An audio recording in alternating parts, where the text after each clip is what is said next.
The air smelled of incense and smoke. Stone corridors shimmered with candlelight, flickering against eyes that no longer knew if dawn would ever come. They had taken vows of peace, yet outside, soldiers rode with fire in their hands and mercy in their eyes. The city's walls trembled. The cross above the convent tilted, half-burned, still standing. What happens when purity becomes punishment and faith becomes a weapon? This is what the Ottomans did to the women who never lifted a sword, yet suffered more than soldiers ever could. Stay till the end to hear what history tried to erase. Her name was Sister Helena. She once believed God would never let evil touch his house. Now she prays not for salvation, but for the courage to remember.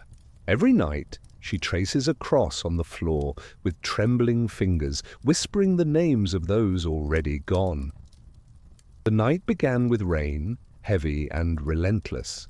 Inside, the sisters crept between the pews, their white veils glistening in the candlelight. Then, without warning, the bells rang once, and never again. A deep thud followed. A door splintered. Iron boots struck the floor. The chapel doors burst open, and men in Ottoman armor flooded in, faces half hidden, swords drawn, torches burning. They shouted in a language the sisters didn't understand. One tried to run and was pulled down. Another clung to the altar, whispering the Lord's Prayer, until her voice broke. These weren't wild raiders. They moved with discipline, orders. And yet in one soldier's eyes, Helena saw something else. Guilt, maybe even fear. Torches hit the wooden benches. Icons melted. Flames spread. The sisters were herded outside into the rain as ashes fell like snow. Helena looked up. The cross above the roof still stood, glowing red in the firelight. For a moment, she thought it was bleeding. And then she heard it, drumming in the distance. Not thunder, marching. The convent wasn't the only one. By dawn, every church in the valley would burn, and the Sultan's gift of mercy would arrive. By sunrise, smoke had turned the sky the color of iron. Helena stood among the ashes, her hands bound with rope. The commander read a decree sealed with the Sultan's emblem, a message from the heart of the empire. He called it a gift of mercy. Every convent would be spared. No bloodshed, no executions. Instead, they would be protected under Ottoman law. The word protected meant captive. The word mercy meant surrender. Soldiers separated the younger nuns from the elders. Silence screamed louder than cries. Helena was pulled away from Sister Agnes, the woman who had raised her like a mother. Agnes whispered, "Remember who you are, Helena, even when they rename you." The convoy marched toward Adrianople. Villagers watched behind shutters. The smell of burnt incense followed them. Behind them, the last embers of the convent died in the rain. That night, in a silk tent lined with gold, Helena saw the Sultan's mercy. Fine food, soft beds, and locked doors. Their prayers were now whispered through iron. One guard slipped Helena a folded parchment, sealed with wax and marked with a cross. Someone inside the Sultan's court was writing to them. But why would a traitor risk his life for imprisoned nuns? Nights in Adrianople were silent. The palace walls glowed white by day, black by night. Helena sat beside a barred window, tracing a cross in the mist. Music drifted faintly from a courtyard, a cruel reminder that the world outside still danced. She unfolded the parchment. Inside were 4 words written in Latin. "They hear your prayers." Who was they? How had the letter reached her? The guard who gave it to her was gone by morning. More letters came, slipped beneath trays hidden in candles. Each carried the same sign, a cross within a crescent. Do not lose faith. Your sisters are not forgotten. The truth must survive you.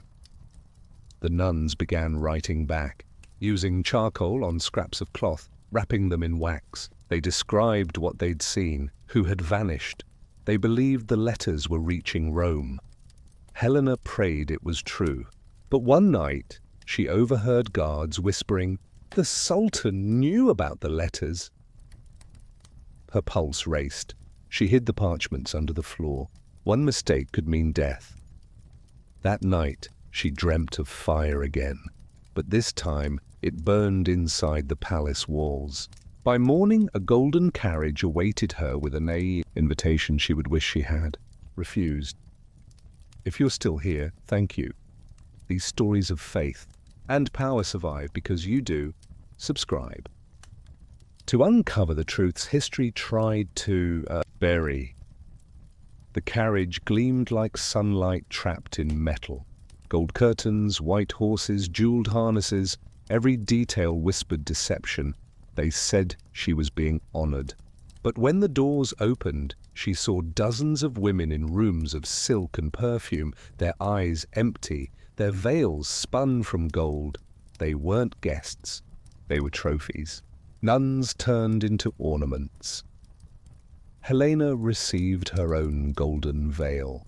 "Obey and you will be safe," they said. But obedience had its cost. One night, the Sultan's advisor visited. He spoke softly about peace, tolerance, and coexistence. But when he lifted her veil, his eyes betrayed hunger, not mercy. "You could live like a queen," he said, "if you forget who you were." Helena said nothing. When he left, she pressed the veil into the floor until her hands bled. She hid a final letter beneath a candle stand. Gold shines brighter in darkness, but it burns just the same. Thunder rolled across the palace roof. Somewhere in the city, the bells began to ring again, faint, defiant. By morning, the chapel would burn again from within the Sultan's own house. Rain slammed the palace roof. Inside, the nuns' candles flickered, their flames trembling. Helena prayed for justice. Let it come. Even through fire, a scream echoed. Isolde had struck a guard and run, blood trailing behind her. The others followed, running toward the private chapel. They barricaded the doors. Helena stood before the altar, cross in hand. Flames climbed the walls. Smoke swallowed the air. But no one screamed. Their voices rose together, a hymn not of surrender, but defiance. Their song filled the corridors, shaking the marble and echoing through the city. The guards broke through, but the fire was too fierce. When it was over, only one voice remained, Helena's. She was found kneeling in the ashes, holding a half-burned letter. The next day, the Sultan's general came to see her, carrying a secret that could destroy an empire. He came at night, wearing a cloak that smelled of smoke and rain. "General Arif, the man who led the attack on her convent," he said quietly. "I was ordered to show mercy." "But mercy means silence. Then why are you here?" Helena asked. He looked at the floor. "Because I have a daughter, and when I see you, I see her." He confessed everything, the Sultan's orders, the lies, the conversions, the sales. The letters she thought had reached Rome. He had intercepted them, but he hadn't destroyed them all. He handed her a small bundle of papers marked with the cross and crescent. "I can get one message out," he said. "Tell me what to send." Helena stared at him. So much hope. And guilt. Outside, the call to prayer began. When it ended, Arif made his choice. By nightfall, one of them would die, and the other would carry both their sins. The sun rose pale over the city. Helena waited in her cell.